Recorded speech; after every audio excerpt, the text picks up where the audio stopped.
Buenísimos. Si les parece, entonces, les doy la más cordial bienvenida en nombre de la Sociedad Argentina de Nutrición.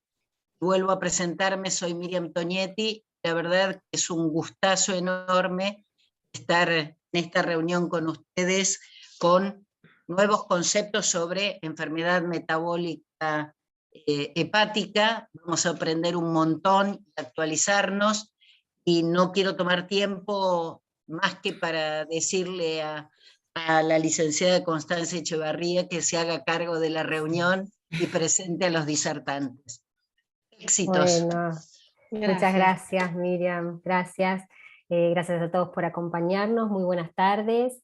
En la jornada científica de hoy, que es la quinta del año, vamos a estar hablando de enfermedad metabólica hepática, con un nuevo modelo conceptual, siempre tratando de traer los últimos conceptos dentro de cada entidad clínica, y en este caso, dentro de lo que es enfermedad metabólica hepática, está mutando el modelo, el concepto, desde enfermedad por hígado graso de origen no alcohólico hacia enfermedad metabólica hepática, y esto es un poco lo que nos reúne en la tarde de hoy. Vamos a tener el honor y el gusto de escuchar a la doctora Valeria Descalzi. La doctora Valeria Descalzi se referirá a quiénes están en riesgo y cuál es el enfoque terapéutico, un abordaje bien desde su especialidad, que es la hepatología, y seguido va a estar la licenciada María Laura Oliva,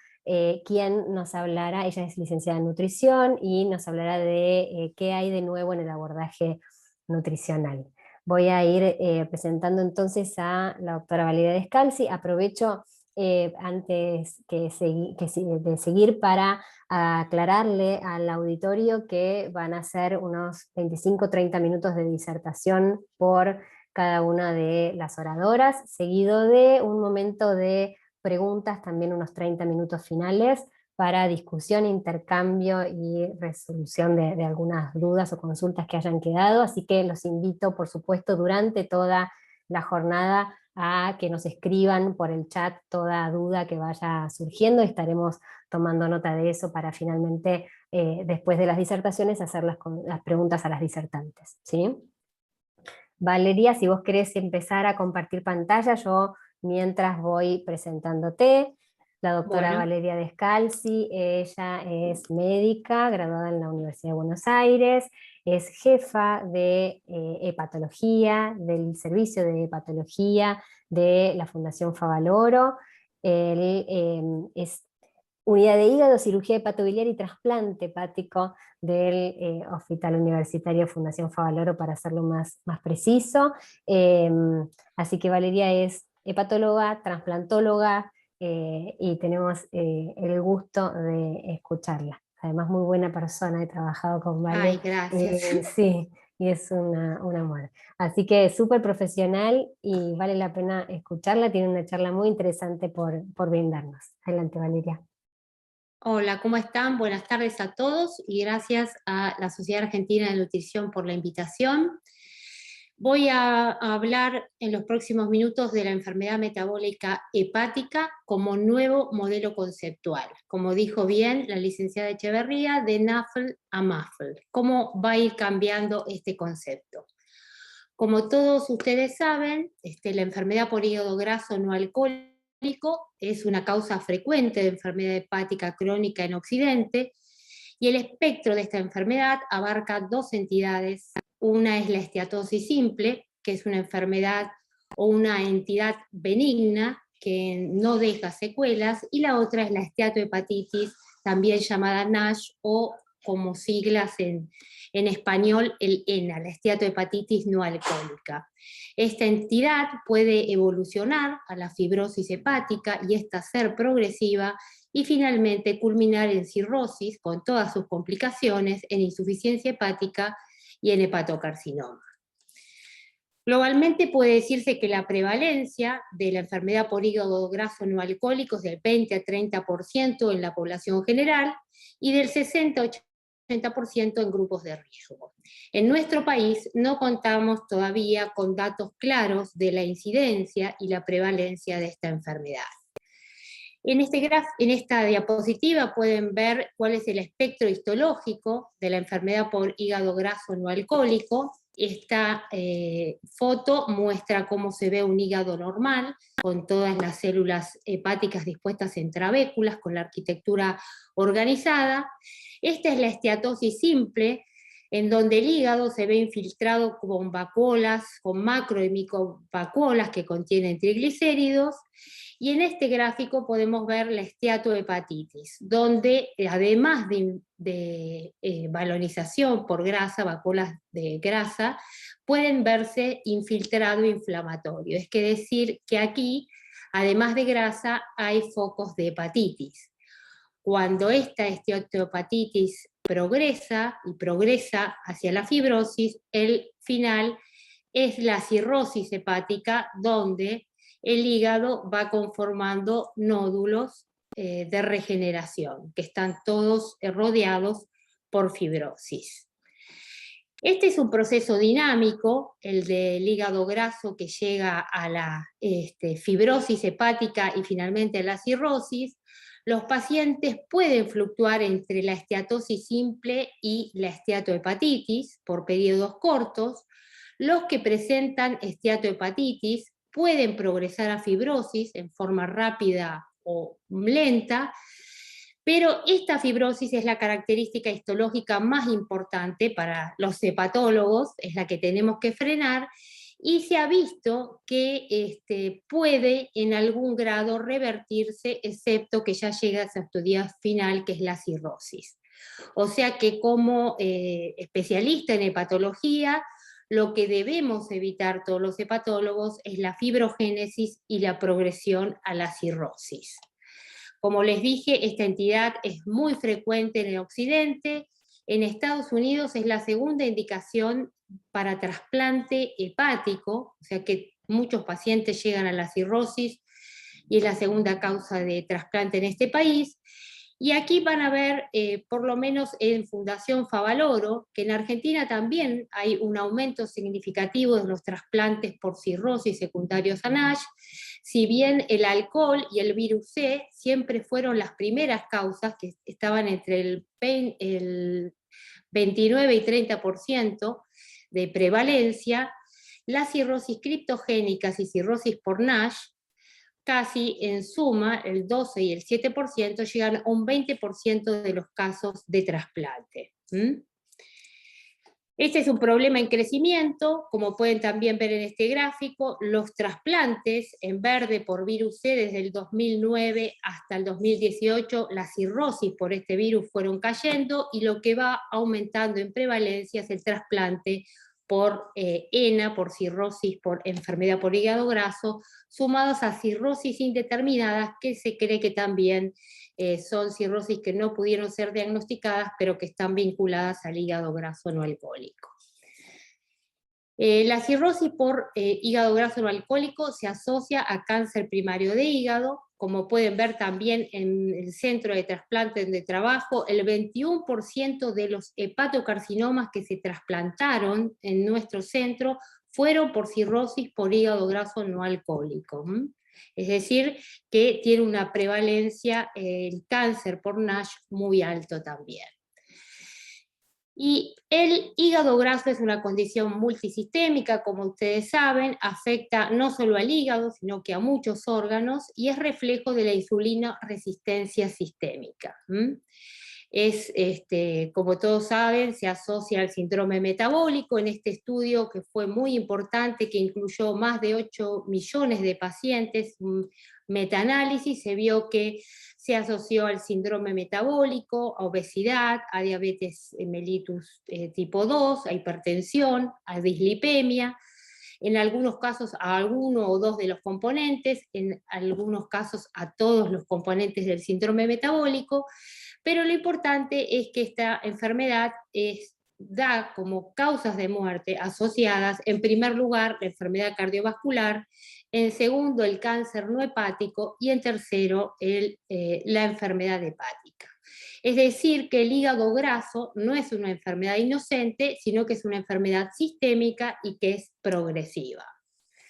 Y es importante también recalcar que si bien siempre se lo asocia a obesidad, en la mayoría de los casos en Occidente, existen pacientes que son delgados, que son metabólicamente enfermos y que tienen un perfil metabólico desfavorable y que pueden también tener hígado graso no alcohólico. Estos son pacientes delgados, o sea, con un índice de masa corporal normal, con altos niveles de insulinoresistencia, con alta prevalencia de hipertensión arterial, con un perfil lipídico inflamatorio desfavorable y que en general pueden acumular grasa ectópica predominantemente visceral. También es importante nombrar que hay determinadas condiciones que son asociadas al hígado graso no alcohólico, que son independientes de la obesidad, como la diabetes mellitus tipo 2, que se encuentra presente en estas el hígado graso en más del 70% de los casos, y otras entidades que también se asocian a hígado graso son la apnea obstructiva, el hipotiroidismo, hipopituarismo, hiperuricemia, déficit de vitamina D, síndrome de ovario poliquístico y los pacientes sometidos a resecciones pancreatoduodenales. Ahora bien, pasando al tema de nuestro simposio de hoy, es el cambio de concepto entre enfermedad por hígado graso a enfermedad metabólica asociada al hígado graso.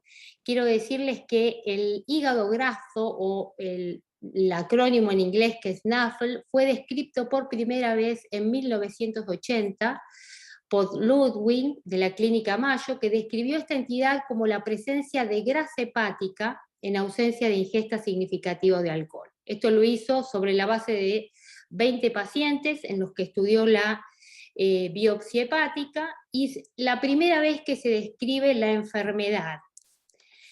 40 años más tarde, un consenso de expertos lleva a la necesidad de cambiar el nombre de la enfermedad y nominarla MAFLD, que también es el acrónimo en inglés de lo que se dará lugar a llamar como Metabolic Dysfunction Associated Fatty Liver Disease, o sea, enfermedad metabólica asociada a hígado graso, que no nombra que no sea alcohólico.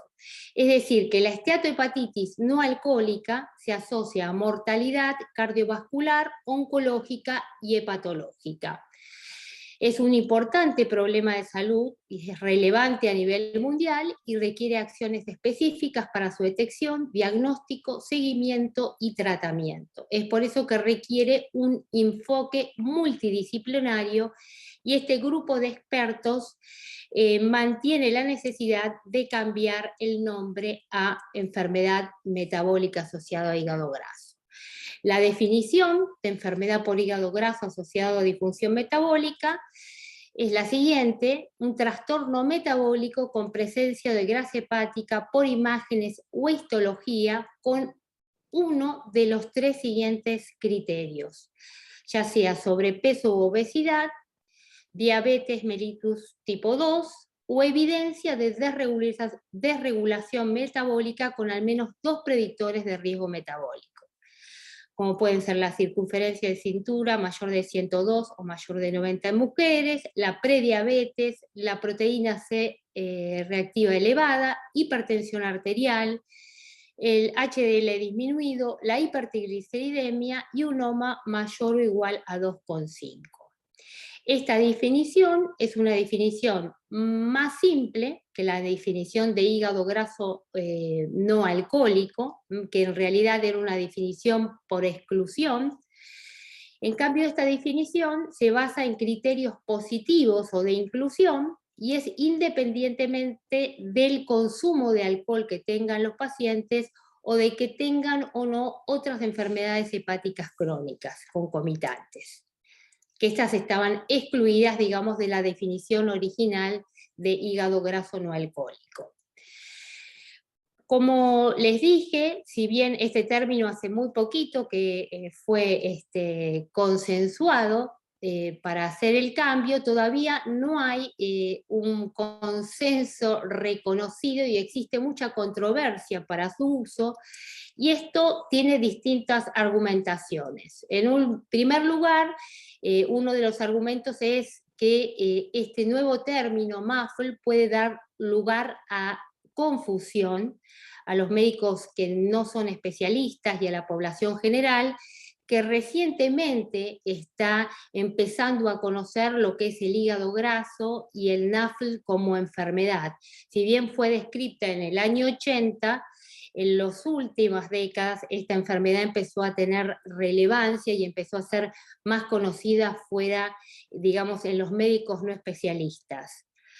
Otro de los argumentos dicen que el término MAFL es un término que es vago, que es impreciso, o sea, es un término que definir solo como metabólica la enfermedad puede ser muy impreciso, y es un argumento en contra para que se establezca este término. Otro es el desconocimiento, porque a futuro todavía no se conoce a ciencia cierta la fisiopatología, todo lo que está ligado a la fisiopatología de la enfermedad por hígado graso no alcohólico. Entonces dice que a futuro se podría nominar la enfermedad de otra manera. Y otro argumento que es también bastante relevante es que hay una ambigüedad legal. Actualmente hay muchas drogas que están por aprobarse para el tratamiento de esta enfermedad, y estas nuevas drogas en desarrollo están, digamos, por aprobarse con el nombre NAFL y no MAFL. Entonces tienen que empezar a reconocer esta nueva entidad los entes que las aprueben para que salgan a la luz. Bueno, estas son todas argumentaciones.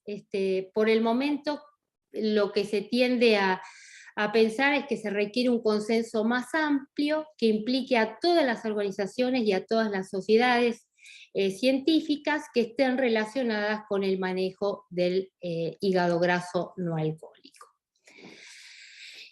Para evitar la progresión de la enfermedad por hígado graso no alcohólico, el primer paso es prevenirlo, y para prevenirlo se requiere de un diagnóstico temprano de la enfermedad y de un adecuado manejo terapéutico.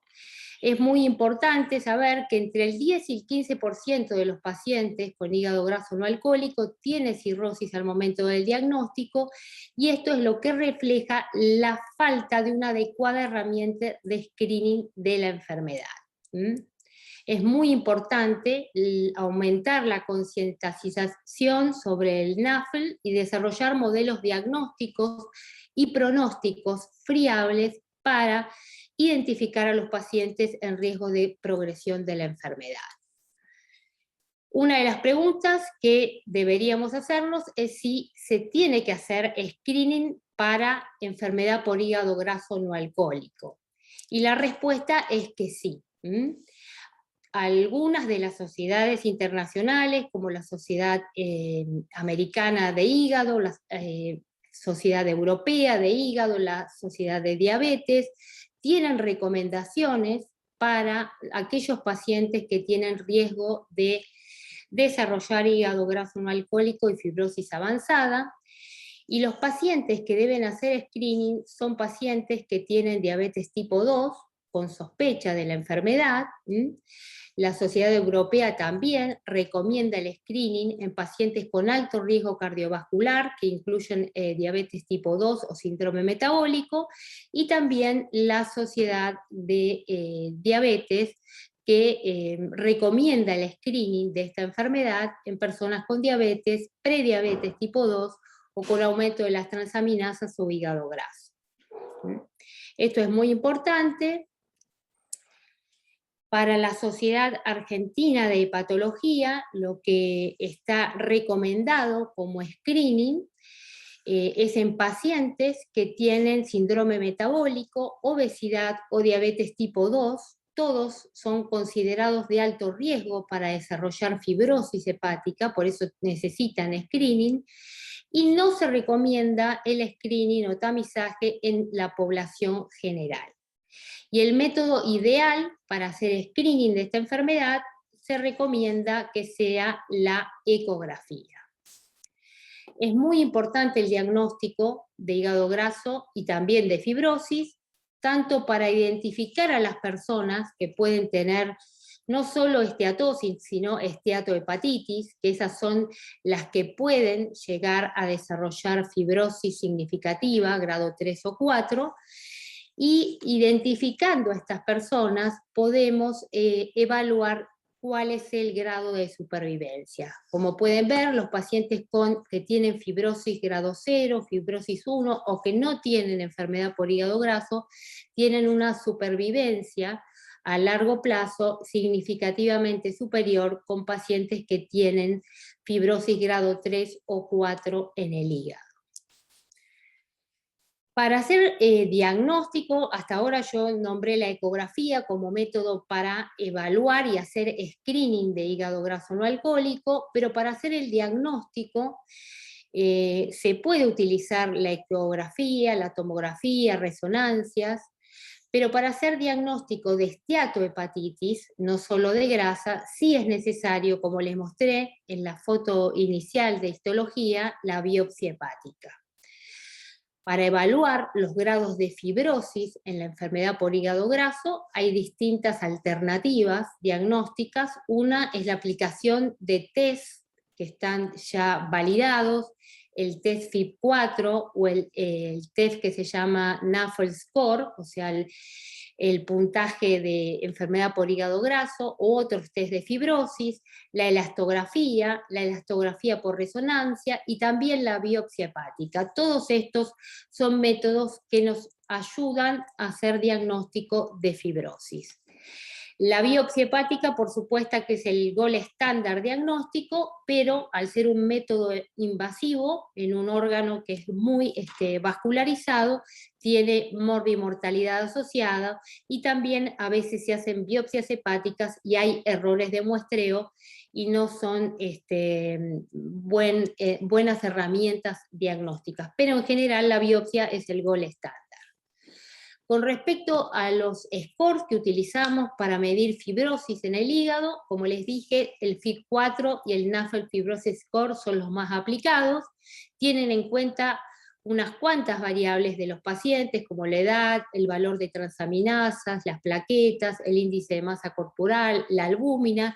Con todas estas variables se definen los scores, que son fórmulas matemáticas que a veces son muy complejas, pero que están disponibles en las apps de los teléfonos, así que todos los especialistas las utilizamos cuando vemos un paciente con hígado graso y posibilidades de tener fibrosis, aplicamos estos dos scores, y si los valores son de un cutoff bajo, o sea, un valor de corte bajo, los pacientes tienen baja probabilidad para tener fibrosis F3 o F4, o sea, fibrosis significativa.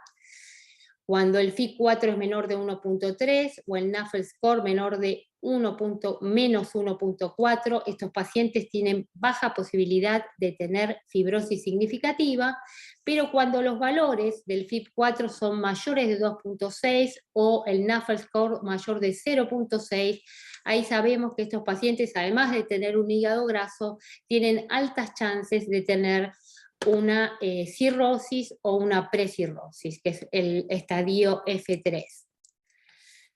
Otro método diagnóstico que les mencioné para valorar fibrosis en pacientes con hígado graso es la elastografía. Se llama elastografía de transición a vibración controlada. Esta elastografía lo que hace es medir la rigidez hepática. A medida que aumenta la rigidez y que los pacientes tienen más fibrosis, vamos a tener mayor valor de kilopascales de rigidez, y esto se correlaciona muy bien con los estadios de fibrosis hepática.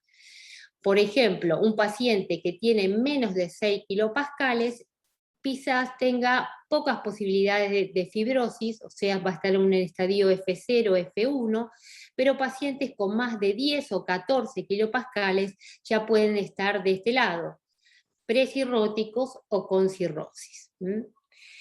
Junto con la elastografía, a veces las ondas de elastografías tienen un software que está añadido, que es el CAP, que es un parámetro de atenuación controlada que sirve para cuantificar la cantidad de grasa. El uso del CAP, junto con la elastografía, presenta una alta precisión diagnóstica para la detección de esteatosis. Como pueden ver, el CAP se mide en decibeles y los pacientes que tienen 248 se puede estimar que tienen una esteatosis leve, y los pacientes que tienen 280 una esteatosis 3 o esteatosis severa. Para evitar la progresión del NAFLD y prevenir el desarrollo de enfermedad hepática, hay que tener alguna, digamos, herramienta terapéutica. Hasta el momento, ninguno de los agentes farmacológicos que están en el mercado mostró una eficacia significativa en la reversión de la fibrosis, que es lo más importante, o sea, para que el paciente no evolucione a la fibrosis. Por eso, en muchos de los casos, como todavía no hay un gran armamentario terapéutico para la enfermedad, se suele decir que no es necesario diagnosticar la enfermedad por hígado graso si no hay tratamientos. Pero esto, como veremos, es incorrecto. Como les va a contar la doctora Oliva, la licenciada Oliva en la próxima charla, mejorar los hábitos dietéticos, mejorar el estilo de vida, salir del sedentarismo y el ejercicio mejoran en forma significativa los parámetros de hígado graso. La pérdida de peso entre 3 al 5% mejora la esteatosis, y cuando los pacientes logran bajar un 10% el peso, mejoran muchas de las características histopatológicas del NASH, o sea, la esteatohepatitis, no solo la grasa, sino que mejora la inflamación y probablemente también mejora la fibrosis. Con respecto al ejercicio, el ejercicio puede prevenir o reducir la esteatosis, pero su capacidad para mejorar otros aspectos de la histología todavía es incierto. No se sabe a ciencia cierta si puede mejorar la estadificación de la fibrosis. Como otro enfoque no farmacológico tenemos a la cirugía bariátrica, que solo esta entidad puede considerarse en individuos obesos con enfermedad por hígado graso o esteatohepatitis, no en personas no obesas, y no puede considerarse la cirugía bariátrica como una opción establecida para la entidad. O sea que debe valorarse en forma multidisciplinaria la indicación de esta cirugía en pacientes con esteatosis o esteatohepatitis. Aquí podemos ver un estudio de Maturín del 2009, en donde podemos ver que sí, la cirugía bariátrica mejora todos los parámetros clínicos que están vinculados al síndrome metabólico, la obesidad, la hipertensión, la diabetes, la apnea del sueño. Este es un estudio importante que fue a 5 años de seguimiento después de la cirugía. Y este estudio también de cirugía bariátrica mostró, este fue más reciente, del 2015, que la cirugía puede mejorar la fibrosis en pacientes con esteatosis por hígado graso. Como pueden ver, mejoró la histología en pacientes con enfermedad por hígado graso, y mejoraron los pacientes que inicialmente estaban sin fibrosis, aumentó el grado de pacientes.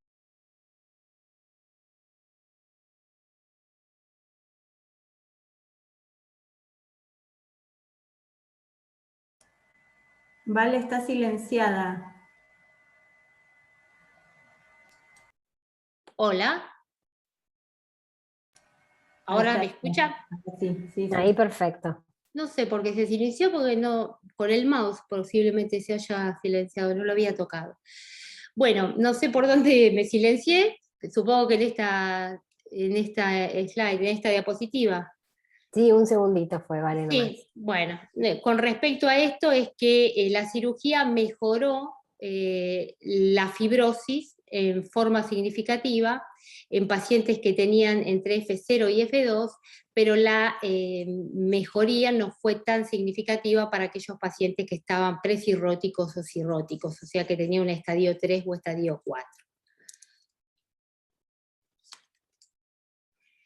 Como enfoques farmacológicos, ahora sí, voy a contarles cuál es el enfoque actual, cuáles son los objetivos terapéuticos en la enfermedad por hígado graso no alcohólico.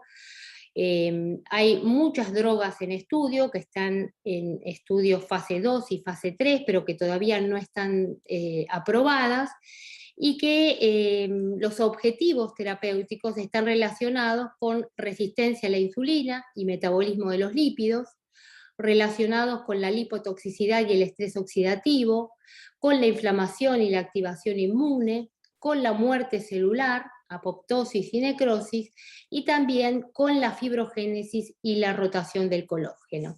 Es decir, que actualmente hay muchas drogas en estudio que apuntan a todos estos targets. Estas son por ahí las que han escuchado que están más, digamos, avanzados los estudios, los ensayos terapéuticos, que algunos llevan 12 meses, 72 semanas, pero bueno, todos ellos han demostrado por el momento mejorías en algún estadio de fibrosis, resolución del NASH sin empeoramiento de la fibrosis, y son todos fármacos que están dirigidos, como dije, a diversas vías fisiopatogénicas que se están probando actualmente y que están prontos a aprobarse. Como agentes farmacológicos que actualmente tenemos disponibles, dirigidos a la resistencia a la insulina, el único que está recomendado es la pioglitazona, que se ha visto que mejora el score de NASH, o sea, de enfermedad por hígado graso, en 2 puntos, sin empeoramiento de la fibrosis. Y los dirigidos al estrés oxidativo, el que está aprobado para su uso es la vitamina E, que también mejora el score de NAS más o igual en 2 puntos, sin empeoramiento de la fibrosis. Acá tenemos uno de los estudios que ha demostrado que estas dos, la pioglitazona y la vitamina E, son eficientes en mejorar los cuadros histológicos, la esteatosis, la inflamación, la valorización, son significativamente superiores contra placebos en este estudio, pero como podemos ver, ambas no son, digamos, terapéuticamente efectivas cuando se habla de disminución de los scores de fibrosis. Este es otro estudio de la pioglitazona en NASH en pacientes con prediabetes o diabetes tipo 2 a 18 meses contra placebo, y como podemos ver, la pioglitazona fue significativamente superior en reducir más de 2 puntos el score de NASH sin empeoramiento de la fibrosis. Por eso, dentro de las recomendaciones de la Sociedad de Hígado, esta droga puede usarse en dosis de 30 a 45 miligramos por día, y puede ser considerada tanto en pacientes con NASH diabéticos o no, y especialmente en aquellos que están con fibrosis grado 2 o 3, no en pacientes cirróticos. Este estudio de vitamina E también muestra que la vitamina E mejora la supervivencia sin trasplante y la descompensación hepática en pacientes que tienen NASH.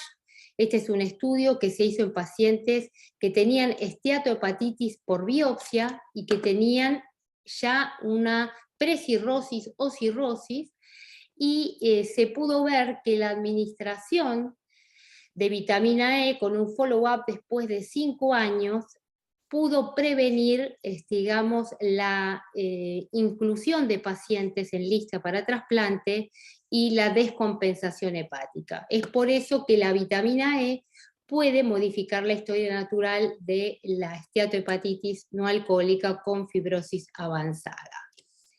Estas son, digamos, algunas recomendaciones con respecto a la vitamina E, la pioglitazona, que se tienen que tener en cuenta que son algunos efectos adversos que pueden tener. La vitamina E en 800 unidades por día está asociada a un posible riesgo de mortalidad. Por eso no puede darse en dosis altas y por largo plazo en pacientes que tienen diabetes. Aumenta el riesgo de accidente cerebrovascular, por eso hay que tener en cuenta todas estas cosas cuando se les va a dar vitamina E a los pacientes por largos periodos. Y con respecto a la pioglitazona, produce edema, aumento de peso, riesgo de osteoporosis en mujeres, riesgo de cáncer de vejiga, que está publicado y asociado a esta droga. Por eso estas son todas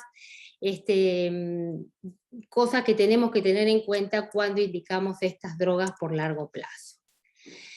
Este es otro estudio que tiene en cuenta el estudio Lien, el resultado del liraglutide versus placebo en pacientes con sobrepeso y NASH. Es un estudio a 48 semanas, y podemos ver que con respecto a placebo, el liraglutide mejora la esteatosis 83% versus 45%, esto fue estadísticamente significativo, y mejora la valorización hepatocelular. Pero con respecto a la fibrosis no hubo diferencias significativas entre los pacientes que recibieron placebo o liraglutide. Por eso, por el momento, desde el punto de vista hepatológico, esta no es una droga que esté aprobada para el tratamiento del hígado graso no alcohólico. Digamos que es prematuro tratar a esta enfermedad, específicamente a los pacientes que tienen NASH o esteatohepatitis. Como conclusiones, entonces, el hígado graso no alcohólico es una enfermedad sistémica con múltiples mecanismos fisiopatológicos y con una historia natural que no es benigna y es progresiva. La intervención en el estilo de vida mejora la esteatohepatitis en proporción a la magnitud de la pérdida de peso, pero esta tendencia no es consistente para la regresión de la fibrosis. Este éxito limitado apoya la necesidad de una terapia farmacológica concomitante, y existen tratamientos farmacológicos que son poco utilizados, como la pioglitazona y los agonistas GLP-1, que pueden revertir la esteatohepatitis y a la vez reducir el riesgo cardiovascular. Y como les dije, se encuentran en desarrollo estudios de fase 3 con fármacos que tienen más de un blanco terapéutico. Por último, y con respecto al cambio al nuevo modelo conceptual de NAFL and MAFL, si bien el cambio en la nomenclatura MAFL acerca al hígado graso a su fisiopatología y la nueva definición considera la posibilidad de coexistencia con otras patologías hepáticas crónicas y reconoce la heterogeneidad de la enfermedad, por el momento volver a clasificarla parece prematuro y se espera que haya un consenso mayor que involucre a todas las partes interesadas antes de que se establezca un cambio definitivo. Pero por el momento el debate ayuda a reflexionar a futuro sobre la complejidad de este problema. Bueno, y esto es todo. Les agradezco mucho por escucharme y bueno, pasamos a la próxima presentación y me quedo para las preguntas. Muchas gracias Valeria. Sí, ya están haciendo algunas preguntas, así que al finalizar la charla de Laura responderemos todas. Y ahora entonces les presento en esta oportunidad la licenciada María Laura Oliva. Nos va a hablar de qué hay de nuevo en el abordaje nutricional de esta entidad clínica.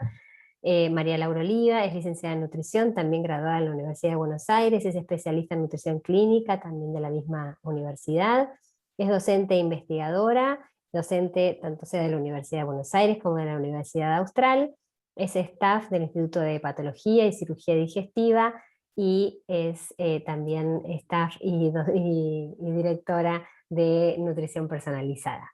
Bienvenida Laura, un gusto, un placer, somos compañeras de trabajo de vida, así que un placer escucharte. Gracias. Bueno, muchísimas gracias. Muchas gracias a la SAM por la invitación. Un placer y un honor compartir esta mesa con Connie.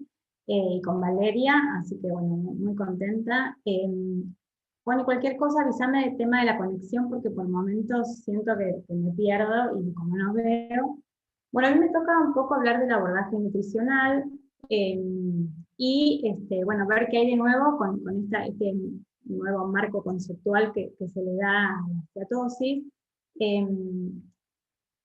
Repetir un poco lo que dijo Valeria, y habló ella de la epidemiología, ¿sí? Cuando hablamos de esteatosis, hablamos de aproximadamente un 25% de la población mundial, pero lo importante es esta discusión de si la esteatosis es parte del síndrome metabólico, de entender a la esteatosis hepática no alcohólica como parte de una enfermedad metabólica. Hay que mirar un poco las prevalencias. Fíjense cuando vemos las comorbilidades de la obesidad y vemos la prevalencia que hay de esteatosis, en los pacientes diabéticos, por ejemplo, 6 de cada 10 de los pacientes diabéticos tienen esteatosis hepática, y cuando vemos las cifras en la obesidad mórbida, 9 de cada 10 tienen esteatosis. O sea que evidentemente hay un nodo mecanicista común en la obesidad metabólica y la esteatosis alcohólica. La base metabólica de la disfunción metabólica, el hígado graso por disfunción metabólica, está respaldada por sus fuertes vínculos con la obesidad, la diabetes, la resistencia a la insulina, la hiperlipidemia y las enfermedades cardiovasculares, todos componentes de un grupo metabólico. Un análisis reciente encontró que los pacientes con MASL, ¿sí?, tienen un riesgo relativo de 1.6 a 2.6 veces mayor de desarrollar una primera, segunda y tercera comorbilidad metabólica, ¿sí? Evidentemente, cuando pensamos en la esteatosis hepática no alcohólica, tenemos que pensar en una comorbilidad de la obesidad. Entonces, fíjense que el año pasado, para Chakrabarty, puesta el apellido, publica, ¿sí?, este artículo de fisiopatología de la esteatosis muy interesante, donde relaciona, ¿sí?, la endotoxemia metabólica que tiene el paciente metabólico y cómo se van produciendo diferentes signos en los diferentes órganos, ¿sí?, a nivel arterial, a nivel cardíaco, a nivel hepático, a nivel del páncreas, del tejido adiposo y del músculo, ¿sí? Y plantea algo muy interesante como nodo mecanicista, el concepto de flexibilidad metabólica, conocido anteriormente como capacidad metabólica que tiene cada persona, ¿sí?, que es la capacidad que tiene el organismo de manejar el exceso de energía, ¿sí? Cuando hay una flexibilidad metabólica, ¿sí?, con un exceso de ingesta, mecanismos a través del sistema neuroentérico de saciedad regulan ese ingreso calórico, y el exceso se puede almacenar, se puede dirigir de una manera correcta y saludable. Cuando hay una inflexibilidad metabólica, que es lo que pasa en estos pacientes con este componente metabólico, ¿sí?, con esta inflamación de bajo grado que se postula como un nodo mecanicista muy importante, este exceso de energía, ¿sí?, es el que se traduce en aumento de ácidos grasos libres y almacenamiento y esta endotoxemia característica. Entonces, ¿qué sucede en estos pacientes? ¿Sí? Aumento, que puede ser uno de los factores determinantes, la ingesta energética, aumenta la liberación de insulina, y eso se traduce en aumento de ácidos grasos libres, aumento de la oxidación, o sea, a nivel muscular, aumento de la oxidación de grasa, aumento de glucosa, aumento de la aminoesteatosis, que ahora la voy a mencionar como un componente fundamental de la evaluación nutricional, ¿sí?, un aumento de los ácidos grasos libres circulantes, periféricos, y esto hace que se favorezca el desarrollo de la esteatosis y la lipotoxemia y endotoxemia característica. Entonces, no me quiero detener en esto, porque quiero profundizar más en lo que es nutricional, pero sí tenemos que pensar en estos, o sea, que predisponen, como la nutrición, el ejercicio y la calidad del ejercicio. ¿Se escucha bien? Sí, recién apenita se cortó y quedó como, pero bien, por eso no te detuve. Ah, perfecto. Bien, factores como la nutrigenética, la epigenética y recientemente postulado el microbioma, ¿sí?, que favorecen este estrés metabólico, esta inflexibilidad metabólica con una inadecuada manejo de los ácidos grasos libres y de la glucosa. Entonces eso se traduce a nivel hepático en esteatosis, disfunción mitocondrial, estrés oxidativo, inflamación y fibrosis, a nivel de la célula vascular, acumulación de placa de ateroma, apoptosis e inflamación, a nivel de la célula cardíaca, ¿sí? Oxidación, disfunción contráctil, a nivel del sistema inmunológico, disfunción del sistema inmunológico, eso se vio y quedó bien en evidencia, ¿sí? Durante todo lo que pasó con la infección del SARS-CoV-2, a nivel del tejido adiposo, desregulación de la lipólisis, aumento de ciertas citoquinas preinflamatorias, a nivel del músculo, la mioesteatosis, característica de estos pacientes, inflamación y reducción de la oxidación de glucosa. El componente que generalmente se da es la tríada hígado, páncreas, corazón, ¿sí? Con la manifestación de la diabetes 2, el MAFLD, denominado hoy, por ahí no por consenso total, pero digamos que un poco que se empieza a ver esto de la fisiopatología que tiene esta entidad, y obviamente la enfermedad cardiovascular. Entonces, cuando pensamos en la esteatosis asociada a la disfunción metabólica, tenemos que pensar en este paciente metabólico con estas características. Bien, entonces un poco como volver a mirar la denominación, que es lo que plantea este consenso chiquito, ¿sí? Por ahí no tiene todos los votos, pero publicado el año pasado, es justamente esto, ¿sí? Una esteatosis determinada por imagen, ¿sí? Si tiene sobrepeso, directamente sería considerado MAFLD. Si tiene diabetes 2, directamente sería MAFLD. Y si no, necesitaríamos dos componentes más de lo que antes denominábamos el síndrome metabólico, ¿sí? Pero que todos los que hacemos enfermedad metabólica los conocemos, como aumento de la circunferencia de cintura, la prehipertensión arterial, la hipertrigliceridemia o la farmacología, ¿no? A veces están en valores normales, pero si está tomando fármacos también se considera, la prediabetes, o el OMA alterado, o la proteína C. O sea, todos parámetros que me hablan de este componente metabólico, por eso quería mencionarlo en el inicio. Pero bueno, todavía no está aprobado por consenso total. Uno de los motivos que me pareció muy interesante que plantea esta nueva denominación es no tener una denominación negativa, como tiene la esteatosis no alcohólica, ¿sí? Como que era una crítica que se le hacía a la entidad anterior. Y la fisiopatología tan relacionada con el componente metabólico, pero bueno, todavía quedan muchos puntos grises por aclarar, ¿sí? Pero bueno, cuando hablamos de esteatosis asociada a la disfunción metabólica, pensamos en este paciente metabólico. Entonces, ¿qué hay de nuevo en la intervención nutricional? Las guías para esteatosis son bastante nuevas, ¿sí? Y me parece que es importante repasar los puntos más importantes, ¿sí? Un punto importante dentro de lo que es la intervención nutricional es la composición corporal. Como todos sabemos, en los pacientes metabólicos la evaluación de la adiposidad más allá del diagnóstico de obesidad es importante, esa distribución adiposa, con la implicancia que tiene la grasa visceral, ¿sí?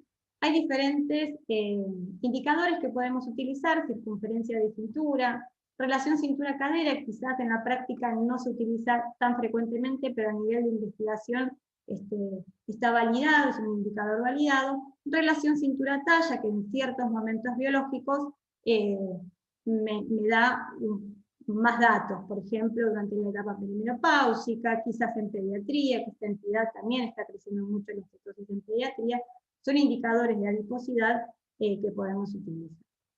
Esta es una revisión publicada en 2018 donde evaluó todos los indicadores y lo que veo que son muy sensibles, casi todos, estos son distintos estudios, es una revisión sistemática que relevó los estudios metodológicamente más robustos, donde encontró una alta sensibilidad y obviamente no muy específicos, asociados sí a la esteatosis.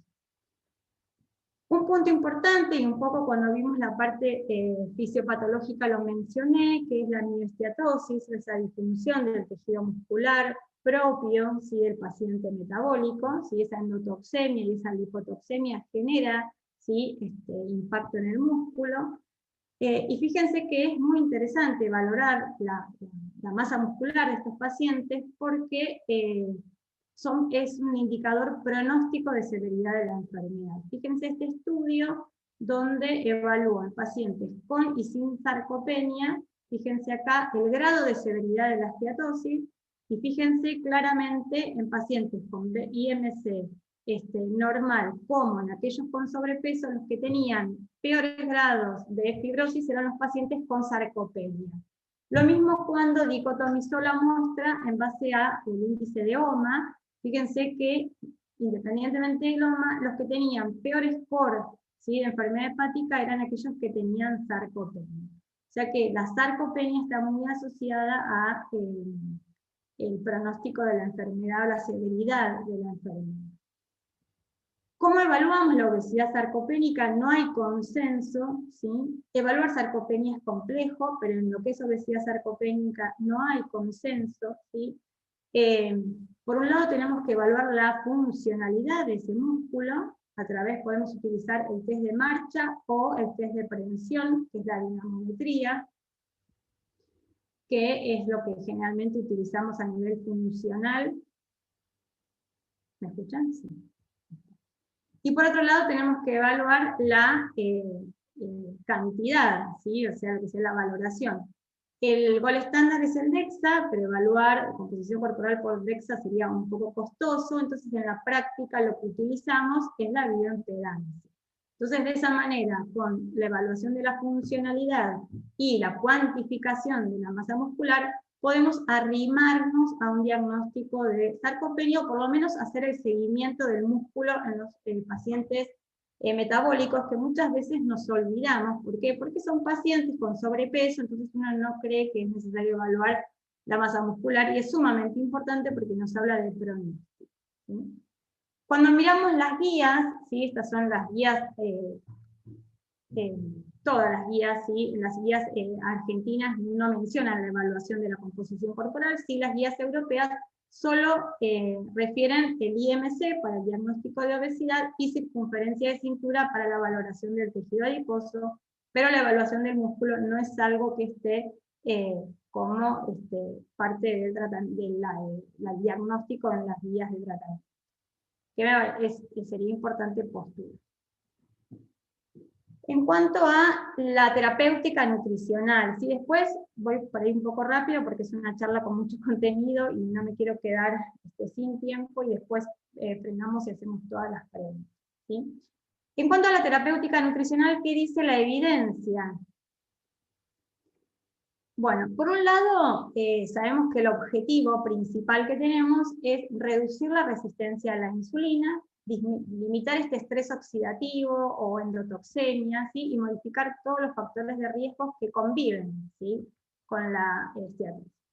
La modificación del estilo de vida, como dijo Valeria, sigue siendo el tratamiento más efectivo, ¿sí?, como el pilar de tratamiento tanto para el MAFL o NAFL como para el NASH, ¿sí? Y se logra mediante una combinación de los distintos componentes del estilo de vida, como alimentación y ejercicio.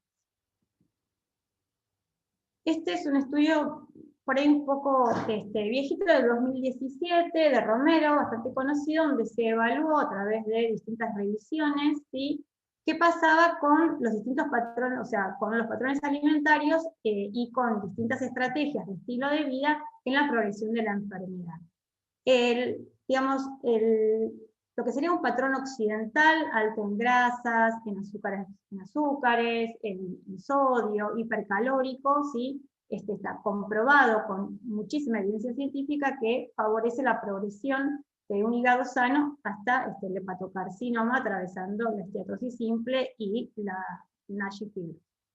¿Qué pasa cuando tenemos un paciente con determinados grados? Eso se puede revertir, ¿sí? Como dijo Valeria, de fibrosis a esteatosis es un poco más complejo, pero se ven mejoramientos por elastografía con distintos patrones que ahora vamos a ampliar. Entonces, básicamente, las guías basan en 4 estrategias: reducción del peso corporal, calidad alimentaria, reducción energética, calidad alimentaria y ejercicio, tanto aeróbico como anaeróbico. Lo que sería la intervención del estilo de vida. En cuanto al peso corporal, ¿qué dicen las reducción del 7 al 10% del peso inicial? ¿Sí? Eso es sumamente importante cuando hacemos el interrogatorio, la intervención y nos proponemos objetivos con nuestros pacientes, plantear un descenso para lo que es la comorbilidad del 7 al 10% porque se ven mejorías francas de todos los patrones histológicos como también bioquímicos. La intensidad de la pérdida de peso está obviamente relacionada de manera directa y proporcionada con la mejoría de las lesiones, tal cual lo destacó Valeria, ¿sí? Fíjense que acá tenemos una revisión sistemática y metaanálisis bastante nuevito del 2019, donde evaluó las distintas intervenciones del peso corporal, ¿sí? Y fíjense, ¿sí?, cómo se ve claramente todo el mejoramiento, ¿sí?, de lo que es la parte bioquímica a través de las enzimas hepáticas y a través de la histología, ¿sí? O sea que claramente no hay ninguna duda que el descenso de peso genera un impacto positivo en la bioquímica como en la imagen. Los ensayos, a pesar de que son muy heterogéneos, nos pasa mucho cuando evaluamos estudios tanto de intervención como de evaluación en lo que es nutrición, muy heterogéneos, ¿sí? Por eso es muy difícil metaanalizar, porque son distintas muestras, distinto tiempo, distinta intervención, distintos pacientes, ¿sí? Pero más allá de esa heterogeneidad, mostraron consistentemente evidencia de la asociación entre las intervenciones de pérdida de peso y la mejoría de los biomarcadores de MAFLD a corto y mediano plazo. Falta todavía evidencia a largo plazo por una cuestión que es característica del paciente metabólico. Los resultados en el sostenimiento del peso perdido son bastante pobres, ¿sí? Estos hallazgos parecen respaldar la necesidad de cambiar las pautas clínicas y recomendar programas formales de pérdida de peso. Y en esto no me quiero meter porque no es una charla de obesidad, pero es muy importante darle un marco, ¿sí?, a los programas de pérdida de peso y no solo enunciados de estilo de vida, ¿sí?, que quedan en eso, en enunciados. Fíjense este mismo estudio de Romero que muestra, ¿sí?, cómo la progresión, o sea, la resolución del NASH, que sería la steatohepatitis, ¿sí?, que pasa con un 5% de pérdida, un 7% y un 10%. Esto es un estudio de intervención que se realizó durante 52 semanas, ¿sí? Y fíjense cómo se ve claramente la resolución del NASH, la resolución de la fibrosis y ni hablar de lo que es la esteatosis simple, ¿sí? Ahora, fíjense lo que pasa con la adherencia al tratamiento. Empezamos al principio con un 70% de adherencia y culminamos. Entonces, el estilo de vida es efectivo, el tema es sostenerlo a largo plazo. Bueno, y ahí hay que buscar esto, programas de intervención a largo plazo que contemplen equipos multidisciplinarios donde se trabaje mucho la conducta del estilo de vida. Bueno, ¿qué pasa con la restricción calórica? Las guías hablan de una reducción diaria de 500 a 1000 kilocalorías combinadas con ejercicio de moderada intensidad. La dieta debe balancear una ingesta de macronutrientes que incluya carbohidratos, proteínas y grasas, ¿sí?, y obviamente componente de micronutrientes. O sea que fíjense que hablamos de una restricción energética moderada, porque partimos de una anamnesis diaria, que es donde se ve mejores resultados, ¿sí? Cuando los pacientes se someten a dietas de muy bajo valor calórico, quizás, que eso se ve, eso está estudiado en los pacientes pre-intervención de cirugía bariátrica, hay un aclaramiento del hígado, pero eso genera una movilización de ácidos grasos que a nivel metabólico no es beneficioso, por eso quizás sí sirven para estos pacientes, pero no para el tratamiento de una esteatosis común, que un paciente que no se va a someter a una cirugía, ¿sí? En cuanto a la calidad, ¿sí?, alimentaria, hablábamos de los componentes. ¿Qué mencionan las guías de tratamiento? Las distintas guías, ¿no? Las guías argentinas solo mencionan el patrón mediterráneo, las guías europeas hablan de los ácidos grasos omega 3 y de los polifenoles. En cuanto a dieta mediterránea, esta es una revisión 2020 muy nuevita, ¿sí?, donde es metodológicamente robusta, siempre con estudios controlados con placebo, ¿sí?, donde se hizo una intervención con dieta mediterránea y se evaluaron diferentes resultados, como les dije, tanto de composición corporal como bioquímicos como de imagen. De todos los estudios que seleccionaron, se quedaron con 10, que fueron los metodológicamente mejor realizados, que involucraron un total de 856 adultos, y según estos resultados, la dieta mediterránea puede mejorar las medidas antropométricas, perfil lipídico, índices glucémicos, enzimas hepáticas y los índices de gravedad contundentemente. Y en este punto es muy importante remarcar, ¿sí?, que la dieta mediterránea mejora la función hepática y la reversión de la esteatosis independientemente del descenso de peso y la restricción calórica. Obvio que los resultados son menos, ¿sí?, porque sabemos que la pérdida de peso es como lo que genera mejores resultados, pero en aquellos pacientes que quizás por momentos no pueden sostener una restricción energética, la calidad alimentaria también genera mejorías en los parámetros hepáticos. ¿Sí? Y en esto, siempre cuando hablo de dieta mediterránea, la pongo esto porque muchas veces cuando hablamos de dieta mediterránea hablamos solo del aceite de oliva y el pescado, y la dieta mediterránea implica mucho más, ¿sí? Está diagramada muy prolijamente con qué comer en cada comida, entonces lo que ellos sugieren es que en cada comida principal haya de 1 a 2 frutas, más de 2 verduras, aceite de oliva, cereales integrales en 1 o 2 raciones dependiendo del valor calórico. Que cada día haya lácteos descremados, frutos secos, semillas y aceitunas, lo que llamamos grasas saludables, y que se reemplace la sal por hierbas, especias, ajo, cebolla. Semanalmente, lo que la dieta mediterránea propone es un consumo de más de 2 raciones de pescados, aproximadamente 2 raciones de carnes blancas, menos de 3 porciones de papa, menos de 3 porciones de carnes rojas, en lo posible que no haya carnes procesadas, más de 2 porciones de legumbres y de 2 a 4 huevos semanales, con un consumo de vino con moderación, nunca indicarlo, sí modularlo en el caso que se consuma. Entonces, cuando hablamos de intervención de dieta mediterránea, hablamos de este patrón, no solo del aumento del aceite de oliva o del consumo de pescado, ¿sí?, sino de dirigir a esta estrategia alimentaria. Bueno, en cuanto a la suplementación con omega 3, ¿sí?, ¿qué pasa con el omega 3? ¿Sí? Los estudios que hay, esto es una revisión que se publicó,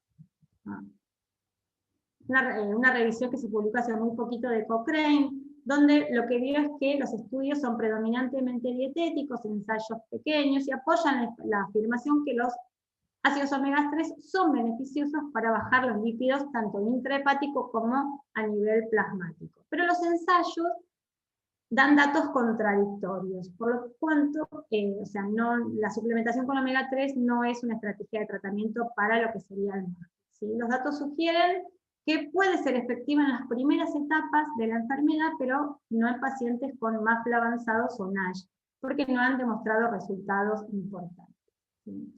Es complejo, además, proporcionar una recomendación sobre lo que serían dosis y fórmulas adecuadas de la relación EPA-DHA, ¿sí?, para atenuar la progresión. O sea, ese dato no lo tenemos, ¿sí?, no tenemos precisiones. Entonces se necesitan más ensayos controlados, aleatorios, bien diseñados, a gran escala, para poder caracterizar mejor la eficacia que tenga el omega 3 en esta entidad clínica, ¿sí? Con lo cual la suplementación con omega 3 no es una estrategia, ¿sí? Esta es la revisión que les decía Cochrane, una gran revisión, ¿sí?, que se publicó el año pasado, donde más allá de la enfermedad hepática, se hizo para todo lo que es el paciente metabólico, y solo vio un beneficio, ¿sí?, con certeza moderada en la reducción de triglicéridos séricos. Nada, o sea, hay un resultado, pero una certeza moderada. Y los ensayos en esta revisión mayormente son con suplementos. Otro punto que nombraban las guías en cuanto a calidad alimentaria son los polifenoles. Este es un estudio también publicado el año pasado de intervención, bastante interesante, ¿sí?, donde vio que una mayor ingesta de ácido fenólico se asocia con una menor prevalencia de esteatosis hepática y de insulinoresistencia, ¿no?, algo característico de estos pacientes. Es un estudio transversal, ¿sí?, que termina concluyendo con un efecto protector de ciertos alimentos, ¿sí?, que son los polifenoles incluidos en el café, el té, la frutilla, el tomate. Acá tienen como una pequeña selección de alimentos, las frutas oleosas y las frutas secas, ¿sí? Pero bueno, es algo chiquito, interesante, ¿sí?, pero no deja de ser un estudio técnico. En cuanto al café, que también está muy bien posicionado como protector de la enfermedad hepática, ¿sí?, de hecho las guías europeas lo mencionan, las famosas 2-3 tazas día, no las guías nacionales. Esta es una revisión de donde sale la información para las guías, donde se observó que un nivel de ingesta de café, cuando hablamos de café de filtro, no de café instantáneo, ¿sí?, de más de 3 tazas, ¿sí?, a menor riesgo de NAFLD o demás, ¿sí? Aunque el riesgo se asoció inversamente con el consumo de café, se necesitan más estudios de observación no es que el dato está, lo que pasa es que metodológicamente no son tan prolijos los estudios. Pero ya les digo, las guías europeas toman este dato y lo ponen, ¿sí? Café, sí. Bueno, en cuanto al ejercicio, la actividad física planificada, ¿sí?, lo que dicen las guías es que se necesitan de intensidad de moderada a vigorosa, mantenida en el tiempo, no durante cortos periodos, sino sostenerla en el tiempo, al menos 200 minutos por semana. Y cuando hablamos de actividad física en el paciente metabólico, tenemos que incorporar el concepto de inactividad física, ¿sí?, que es algo que manejamos mucho en diabetes, pero en los pacientes metabólicos quizás no. Lo que sabemos es que los tiempos largos de horas sentados, más de 8 horas día, en comparación con tiempos cortos, de menos de 4 horas, casi duplican el riesgo de desarrollar diabetes, de tipo 2, obvio, aumenta la incidencia y el riesgo de mortalidad asociados al cáncer, a la enfermedad cardiovascular, y no dejan de ser pacientes metabólicos, por eso es que lo traigo, si bien no está estudiado específicamente para esteatosis. La asociación entre el estilo de vida sedentario y la obesidad, ¿sí?, aumenta el riesgo de obesidad, síndrome metabólico y diabetes en muchísimas investigaciones epidemiológicas, ¿sí? Muy bien. Entonces, los beneficios del ejercicio a nivel de lo que sería el hígado, el tejido adiposo y el tejido muscular, sabemos que son contundentes, son marcados, y tener en cuenta, ¿sí?, a la hora de la indicación del ejercicio, que siempre estamos en ejercicio aeróbico o ejercicio de resistencia. Bueno, lo que sabemos es que tanto el ejercicio aeróbico como el ejercicio de resistencia mostró mejorías significativas en la reversión de Nash y Elmer. Entonces, en aquellos pacientes que quizás por tiempo, por dedicación, por ganas, que pasa mucho en el paciente metabólico, no logran adherir al ejercicio aeróbico, algún ejercicio corto de resistencia puede mejorar un impacto más chico, pero un impacto al fin. Entonces es importante regular la actividad física, y todo tipo de actividad física sirve en estos pacientes, ¿sí? Esta es una revisión sistemática donde lo mismo, muy heterogénea, donde se vio, digamos, distintos tipos de intervenciones de ejercicio, ¿sí? Y lo que concluye es esto, ¿sí?, que hay reducción en enzimas hepáticas, en cambios en la insulinoresistencia, en algunas imágenes hepáticas, ¿sí?, con todo tipo de ejercicio. Entonces, como para repasar lo que dicen las guías y en lo que nos basamos. Reducción de peso corporal de al menos el 7 al 10%, estas son las guías nacionales, ¿sí? La restricción energética de al menos 500 a 1000 kilocalorías día de lo que el paciente viene consumiendo, la calidad alimentaria proponiendo a la dieta mediterránea como el patrón de elección, y el ejercicio tanto aeróbico como de resistencia. En cuanto, dos cositas y ya voy cerrando, de nuevos tópicos, podemos hablar del eje intestino-hígado, muy interesante con todo lo que se viene postulando del rol de la microbiota en la endotoxemia y en la enfermedad metabólica, y también la genómica nutricional, que de a poquito y muy tímidamente viene creciendo este área de lo que sería la precisión, ¿sí? En cuanto a microbiota, las publicaciones sobre el eje intestino-hígado y la relación con NAFLD están creciendo. Muchos estudios preclínicos en animales y clínicos han identificado cambios en la composición microbiana intestinal y la influencia en la permeabilidad intestinal de estos pacientes, y esa permeabilidad intestinal como punto de partida de la inflamación de bajo grado, que es el sello distintivo de todos estos trastornos metabólicos, ¿sí? Un poco como empezábamos al principio con esos determinantes. Bueno, la microbiota viene a poner un poco de luz en el entendimiento de la endotoxemia, ¿sí? Y, digamos, ¿cuál sería como la etiología? ¿Sí? Esta disbiosis intestinal muy característica del paciente metabólico, asociado un poco a determinantes dietéticos, como una dieta de patrón occidental, genera una disbiosis, un sobrecrecimiento bacteriano, una menor producción de ácidos grasos de cadena corta, que son moduladores muy positivos del sistema del medio interno, ¿sí? Una disminución de la placa mucosa, eso aumenta, o sea, favorece la penetrabilidad de la mucosa, disfunción de la barrera intestinal, aumento de la permeabilidad intestinal, eso permite, ¿sí?, que esa barrera tan compacta, tan selectiva, pierda selectividad y se haga porosa. Pasan al medio interno un montón de sustancias que favorecen esa endotoxemia, como el LPS, como la trimetil oxidasa y otros metabolitos que favorecen y disparan esa endotoxemia y esa inflamación de bajo grado característica.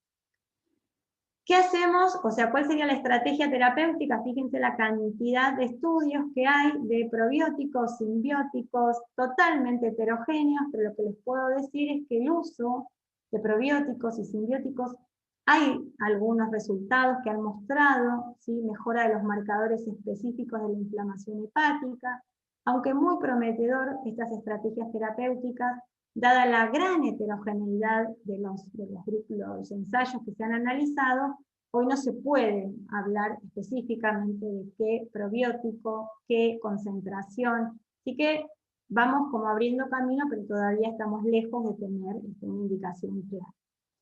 Estos son, fíjense la cantidad de estudios que hay, que están ahora en fase 3, ¿sí?, con distintos tipos de probióticos, prebióticos, simbióticos, trabajando en el eje intestino-biliar. Bueno, y en cuanto a la genómica, poquitito, contribución de los antecedentes genéticos, hay marcadores genéticos, ¿sí?, que son interesantes, que permiten saber qué pacientes pueden o no pueden progresar. Los hábitos nutricionales influyen muchísimo desde la epigenética, y tendríamos que hablar una hora más, pero se los menciono: nutrigenética, nutrigenómica, cómo la alimentación modifica los genes y cómo esos genes sí van a desarrollar enfermedades relacionadas con la nutrición. Y también sabemos que hay mucha interacción en lo que son los nutrientes y la inmunidad. ¿Cuáles son los marcadores genéticos que más se conocen? Mucho que las guías los nombran: el PNLP-A3, ¿sí?, y el TM6SF2 son los más conocidos, que son los principales determinantes genéticos, ¿sí?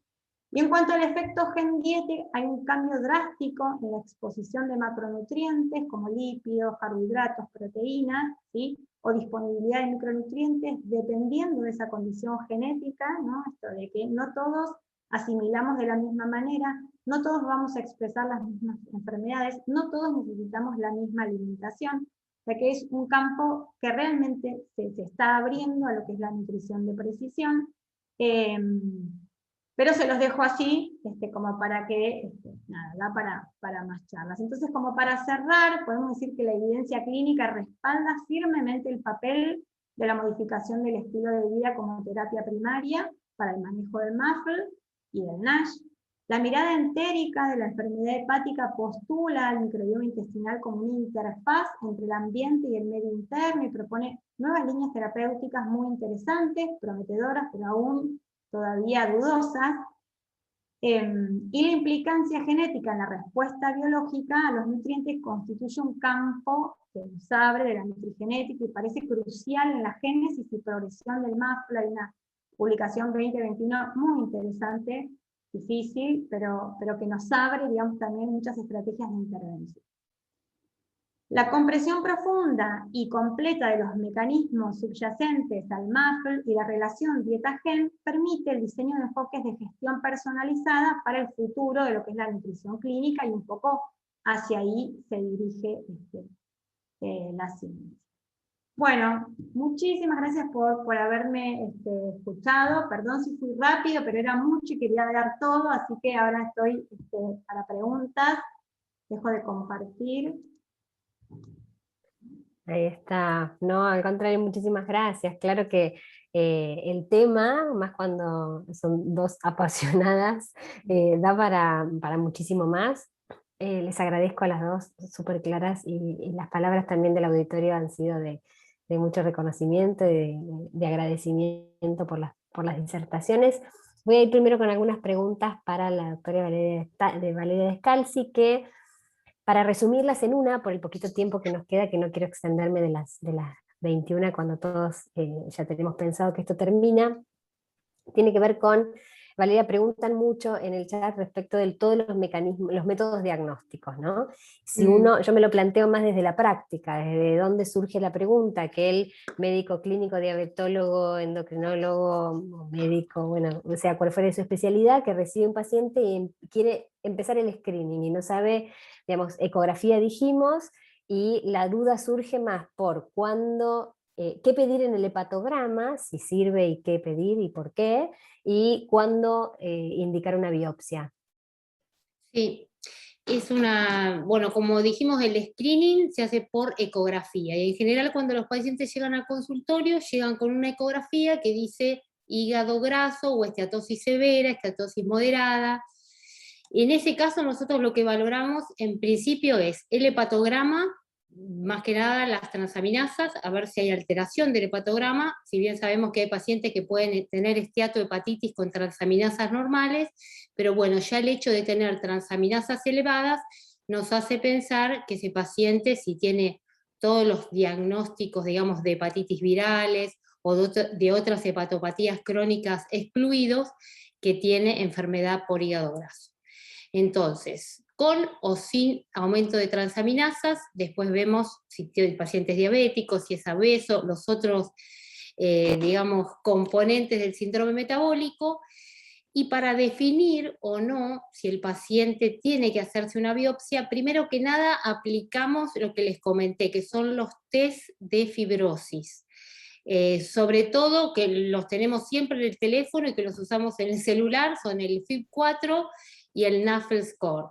Esos más o menos piden como variables la edad, las transaminasas, a veces piden el número de plaquetas, que cuando las plaquetas son bajas nos hacen pensar que el paciente ya está en un estadio cirrótico, que tiene hipertensión portal y que por tener un vaso de tamaño grande las plaquetas bajan. Así que con las transaminasas, las plaquetas, la edad del paciente, si tiene diabetes o no, más o menos todas esas variables podemos incluirlas en estos scores. Si el FIB4 tiene un valor que es favorable para alto riesgo, o sea que da a favor de que tenga una fibrosis grado 3 o 4, o el NAFL score también, ahí es donde nosotros podemos indicar una biopsia. O si no, antes de la biopsia podemos indicar una elastografía, que como les dije, cuando el valor está entre 6 y 11 kilopascales, es sugestivo de que el paciente tiene fibrosis, o sea que tiene un estadio F2, F3 de fibrosis, y uno puede hacer algún grado de intervención ahí después de una biopsia compatible, como para que el paciente no llegue a la cirrosis. Pero básicamente, digamos que el planteo es, el paciente llega con esteatosis, se miran las transaminasas, se hacen los scores, se puede pedir una elastografía, y si los scores y la elastografía son compatibles, va a una biopsia hepática. Bien, perfectísimo. Creo que quedó súper claro el caminito, el algoritmo a seguir. Sí. Y lo último, por otro lado, lo importante también es la evaluación clínica. En la evaluación clínica hay parámetros, estigmas del paciente en el examen físico que por ahí ya nos hacen pensar que tiene una enfermedad Más avanzada. severa, avanzada y que tiene cirrosis. Pero bueno, lo más difícil es hacer diagnóstico en los estadios intermedios. El temprano, ¿no? Esto que Claro, queremos claro. incluso promover, digamos, sí, Sí, sí, divina la teoría, pero cuando surge la práctica, digo, bueno, bárbaro, quiero colaborar con sí, la causa, ¿qué hago? Esto que nombrabas muy bien al principio, sí. este caminito creo que quedó clarísimo. Desde el punto de vista del tratamiento, surgen dos cosas, una pregunta para cada una de ustedes. Primero, lo que tiene que ver con vitamina E, es lo que más surge, incluso Sí. obviamente entiendo que también por el ámbito, son la mayoría o médicos nutricionistas o nutricionistas. Eh, ¿A qué tiempo, si hay resultados, a qué tiempo de tratamiento se esperan resultados con la vitamina E? Y si, digamos, si fuera que se puede continuar por largo plazo o en qué momento aparecen los efectos adversos, ¿no? Digamos, a qué tiempo también Sí. deberíamos suspender la vitamina E. Claro, los estudios que han demostrado efectividad de la vitamina E es con un follow-up mayor de 5 o 6 años. Y hay distintos metaanálisis que por ahí no tienen que ver con justamente el estudio del hígado graso, pero que dicen que la vitamina a largo plazo, en dosis altas, en mayor de 800 unidades diarias, tiene un mayor riesgo de mortalidad y de mortalidad también cardiovascular, de efectos de que tengan pacientes con accidentes cerebrovasculares. Entonces uno tampoco puede definir cuándo suspenderla, pero todos estos tratamientos son por años, por décadas posiblemente. Entonces es difícil decir cuándo suspenderlos. Pero bueno, el paciente por ahí va agregando factores o comorbilidades que hacen que debamos suspenderla. En los diabéticos en general no está indicada, porque tienen mayor riesgo cardiovascular y todo esto. Bien, bien. Y también desde el punto de vista del tratamiento, María Laura, la pregunta que es un poco un clásico cuando se nombran los probióticos, si bien había heterogeneidad de los estudios que mencionaste, por supuesto consultan por también qué probiótico indicar o si el kefir, inclusive es más directamente la pregunta que hicieron, tiene inferencia, ¿no? Y se podría indicar o utilizar, si hay algo de eso. Sí, primero diferenciar lo que es un probiótico y lo que es el kefir. El kefir no es un probiótico, es una bebida o un alimento fermentado en todo caso. Recién este año empezaron a aparecer estudios, digamos, metodológicamente bien hechos de kefir, con microbiota y algunos, con obesidad, pero no hay todavía con esteatosis, o sea, no te puedo decir específicamente pensando en la esteatosis, sí te puedo contestar con respecto a la salud intestinal o a la microbiota en general, que los alimentos fermentados colaboran, ¿sí?, en la diversidad bacteriana y en la abundancia. Entonces, hasta el año pasado te decía, dudo, hoy ya tenemos evidencia que ha mostrado que los alimentos fermentados tienen una implicancia chiquitita en la microbiota. Con respecto a probióticos, hay muchos estudios, nosotros no tenemos las formulaciones probióticas que se han estudiado con respecto a esteatosis, pero lo mismo que los alimentos fermentados, o sea, si hablamos de mejorar la calidad de la microbiota, me parece que hoy la estrategia va más dirigida a los prebióticos, ¿sí?, que es fortalecer lo que tenemos, que a la suplementación probiótica, que hace un efecto transitorio, chiquitito, ¿sí? Entonces a la hora de elegir me quedo con la suplementación prebiótica. ¿Por qué? Porque no tenemos las formulaciones que están estudiadas en todos esos metaanálisis y esos ensayos que mostramos, no tenemos esos elementos hoy acá. Hay algunas fórmulas multicepa interesantes, que no necesariamente tienen que ser multicepas, hay algunos monocepas que también sirven, pero todavía no tenemos el probiótico que ha sido estudiado, ¿sí? Bien, bien. Bueno, tenemos nada, 5 minutitos. Nos acompaña también Eva, que probablemente haya habido alguna pregunta, la doctora Eva López, si hay alguna pregunta que salió por YouTube y que nos quiera acercar. Hola, buenas noches. a todos. Primero felicitar a las dos disertantes y transmitirles que también en el canal de YouTube la gente les manda muchas felicitaciones. Bueno, y gracias. algunas preguntas son las que vos ya hiciste, Constanza, pero una de las preguntas a Valeria es ¿cómo afecta el tratamiento con antirretrovirales la evolución de la enfermedad? Los pacientes con HIV. Sí. No. Todavía no hay estudios, o sea, que demuestren a largo plazo si los antirretrovirales van a llegar, son los que provocan fibrosis. Sí, lo que se sabe es que los pacientes HIV tienen una fibrogénesis acelerada, que posiblemente tengan otros factores además del hígado graso, pero no a ciencia cierta si los antirretrovirales tienen alguna incidencia en el mecanismo de fisiopatología de la enfermedad. Y otra pregunta, la elastografía. ¿Cuán fácil es que las prepagas o las obras sociales la incluyan o digamos que como que esté nomenclada y aceptada fácilmente? Sí, no está nomenclada. Realmente cada vez que solicitamos una, tiene que ir con un resumen de historia clínica y un pedido específico.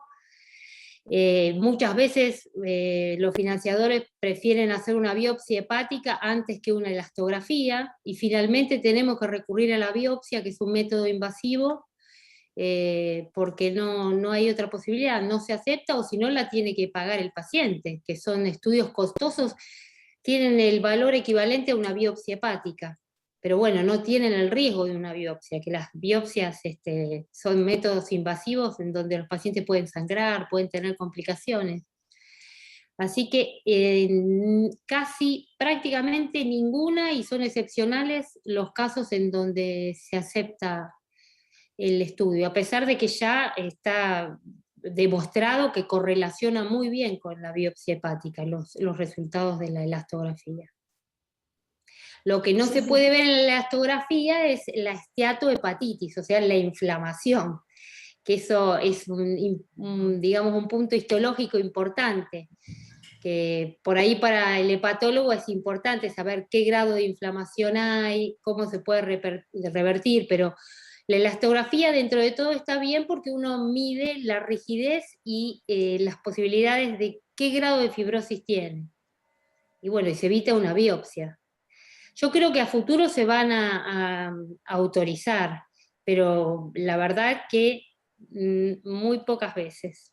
Contada con los dedos las veces que se autorizaron elastografías por los financiadores, sí. Claro, por eso te lo preguntaba, porque en realidad uno está planteándolo como una estrategia no invasiva y sin riesgo, pero donde uno... Es muy difícil. En nuestro país es muy difícil. Ahora uno va a Francia y ya entra el paciente al consultorio y tiene el elastógrafo el médico y ya se lo hace de entrada. O sea, no hace ni los scores que les planteé, directamente hace la elastografía, pero porque tienen acceso a la medicina pública a que todos los pacientes tengan elastografía. Nosotros todavía estamos muy lejos de ese tipo de medicina. Bueno, creo que ya estamos en horario. Disculpas si han quedado preguntas fuera de la discusión final, pero no quiero extenderme porque estaríamos un tiempo bastante más largo y por respeto al horario y a lo estipulado, tengo que dar final a la jornada científica de hoy. A las disertantes, por supuesto, un agradecimiento enorme y sincero por acompañarnos en esta jornada. Han sido unas disertaciones súper claras y de mucha calidad. Eva seguramente también quieras saludar, y Miriam finalmente dar el cierre. Les dejo la palabra. Muchas gracias por su parte. Bueno, gracias a todas las disertantes y a Constanza por la excelente coordinación, y yo, como todos los cierres de las científicas, les hago un poco, los invito a que nos sigan acompañando en todas las actividades que hace la Sociedad Argentina de Nutrición. Tenemos este mes, el 26, Camino al Congreso, con abordaje de la heterogeneidad en la diabetes, y es también de acceso libre. y en septiembre tenemos la científica del mes de septiembre, que es sobre remisión de diabetes 2, que también toma un poco el tema del impacto a nivel hepático, ¿no? Del estudio DIRECT y también de los tratamientos con cirugía metabólica. Y también tenemos el mes próximo una jornada de vitamina D, el día 2 de septiembre, que también es de acceso libre, todas estas son de acceso libre, y tenemos otra jornada sobre cirugía bariátrica, una puesta al día el 15 y el 16 de septiembre. Así que esperamos que nos sigan acompañando, y la dejo a Miriam para que haga el cierre, y hasta pronto a todos. Gracias, realmente un nivel excelente de la reunión, y adhiero al mensaje de Eva de que nos sigan acompañando. Esta es la manera que la SAN crece con todos. Los esperamos en cada una de las nuevas propuestas. Gracias, gracias, gracias a las dos disertantes. Un lujo. Bueno, buenas noches, muchas gracias. Adiós. Chau, chau. Adiós.